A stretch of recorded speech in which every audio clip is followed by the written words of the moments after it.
pers. Welkom bij Extra Journaal. Fijn dat u weer kijkt. We hebben het belangrijkste nieuws voor u op een rij gezet. En het belangrijkste nieuws vandaag in de Extra gaat over de lagere prijzen voor water, benzine en stroom. Dat is goed nieuws en dat heeft de minister van Economische Ontwikkeling, Rui Sandro Seintje, aangekondigd. Het gaat om flinke kortingen. Zo zal benzine 10 cent goedkoper worden.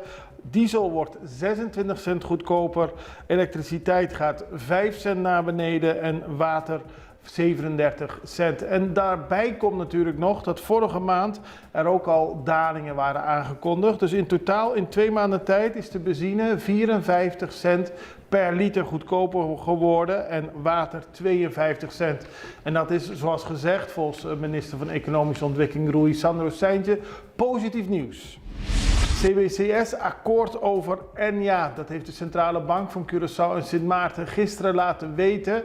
Sinds er enkele jaren geleden problemen bestonden over de financiering binnen Enja, waren er ook meer zorgen over de pensioenen van het bedrijf.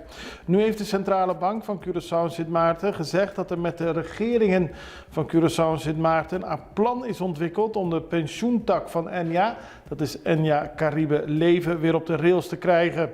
Er is daarom geen gecontroleerde afwikkeling meer. Dat betekent dat mensen hun pensioen blijven houden en dat er ook niet gekort wordt.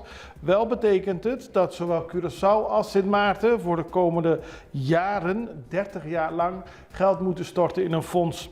Curaçao zal vanaf 2027, 30 jaar lang, jaarlijks 30 miljoen gulden storten in een resolutiefonds. Sint Maarten draagt hier jaarlijks 2,3 miljoen gulden aan bij, omdat het aantal gepensioneerden op Sint Maarten flink lager is. Het aantal gepensioneerden dat een pensioen heeft bij Enja flink lager is dan op Curaçao.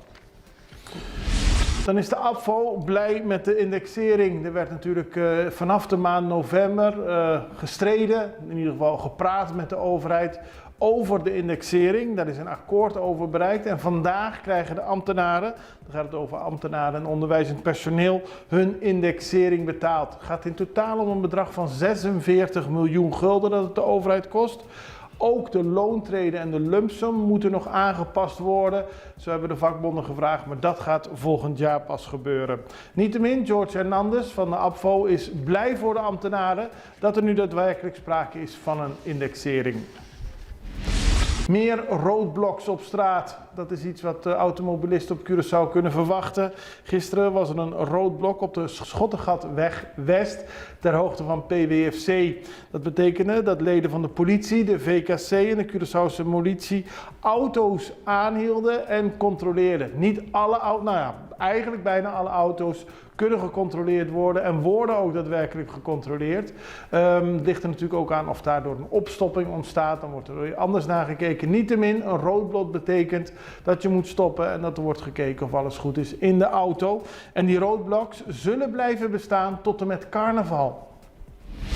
De rechter deelt celstraffen uit. Gisteren heeft de rechter 2 straffen opgelegd.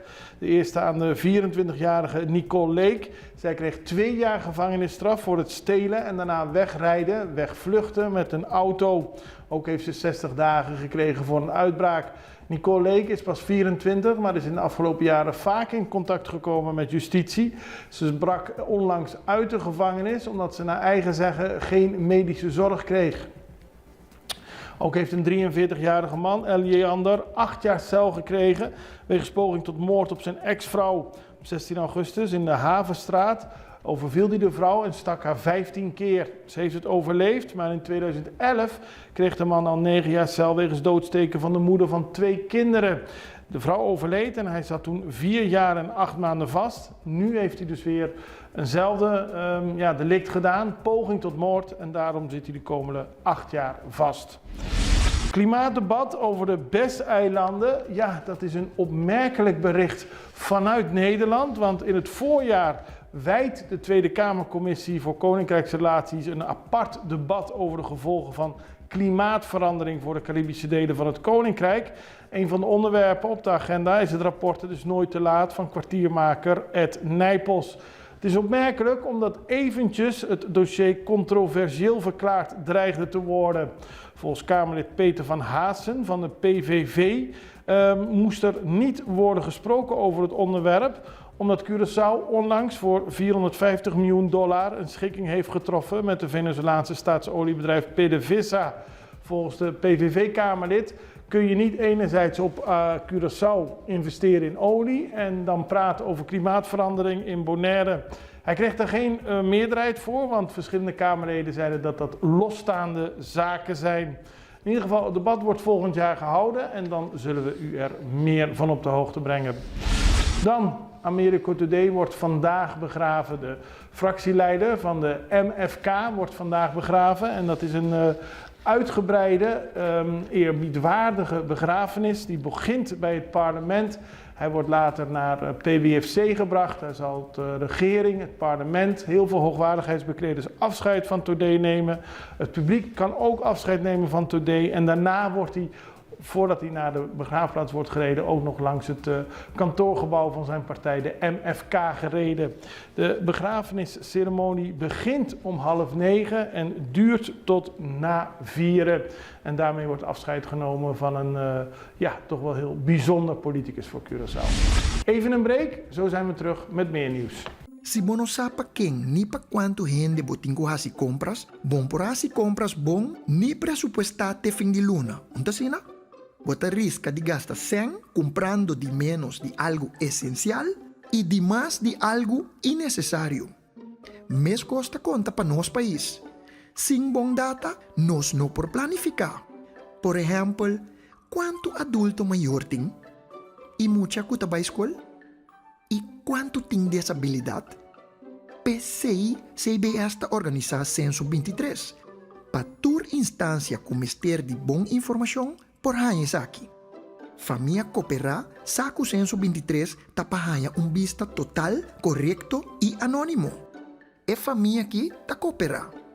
Abo também? Pa nossa com nos tá.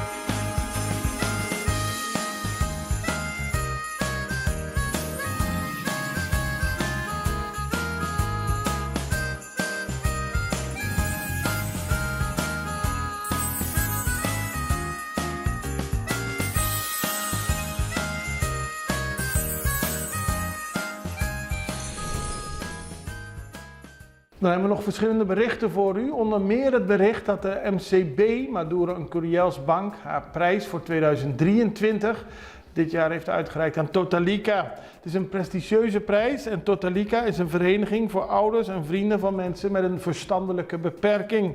De erkenning wordt jaarlijks uitgereikt en nu wordt Totalica in het zonnetje gezet, omdat de organisatie zich al 50 jaar inzet voor de ondersteuning van ouders en familieleden van mensen met een verstandelijke beperking.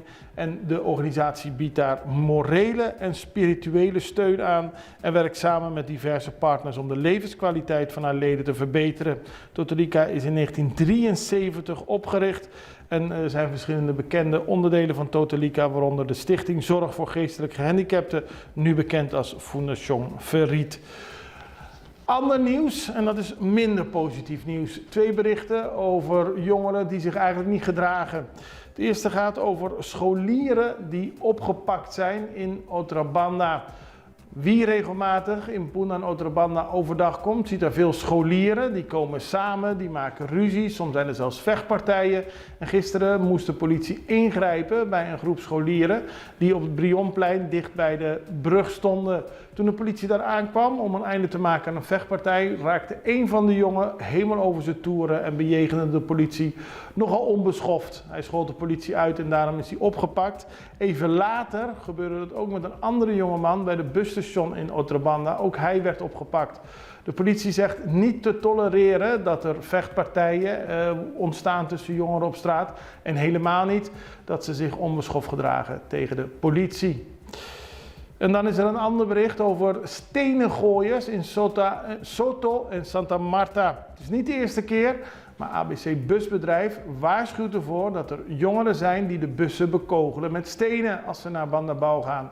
Dat is een enorm gevaarlijke ontwikkeling. Tot nu toe zijn er geen gewonden gevallen, maar de bussen kunnen beschadigd raken.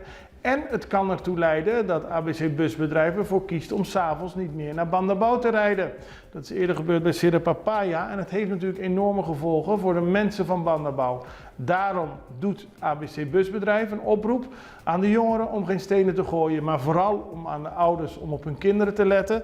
En ook de Fundación Viva op Bandabao doet een oproep aan de ouders om te weten waar hun kinderen zijn 's avonds.